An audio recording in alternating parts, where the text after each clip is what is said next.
राम कृष्ण हरी। आज कृषी दिन आहे, तर कृषी दिनाच्या माझ्या सर्व बंधू भगिनींना, शेतकरी बांधवांना माझ्याकडून खूप खूप शुभेच्छा। जे शेतकरी नाहीत त्यांना काय देत नाही बरं का, कारण जे फक्त शेतकरी आहेत, शेतात कामं करतात त्यांच्यासाठी बरं का हा कृषी दिन शेतकऱ्यासाठी असतोय।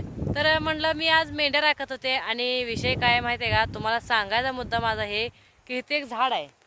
तर हे बघा, अशा प्रकारचं झाड आहे, दिसलं का? ह्याला निवळ नुसतं काटायचं बोराटीसारखं, आणि ह्या झाडालाच इथं फळं येते।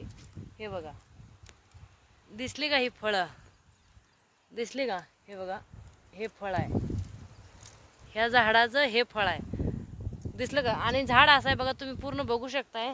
तर हे बघायला बोराटीसारखं काटा येतं, आणि हे फळाचं नाव काय आहे मला कमेंट करून सांगायचं। आज कृषी दिन आहे ना, तर नक्की सांगा बरं का। हां, हे फळ खात असतात कारण लय गोड असते बरं का। कोणाकोणाला आवडते कमेंट करून सांगा। मग फळाचं नाव पण सांगा आणि फळ पण कोणी खाल्लं ते पण सांगा बरं का।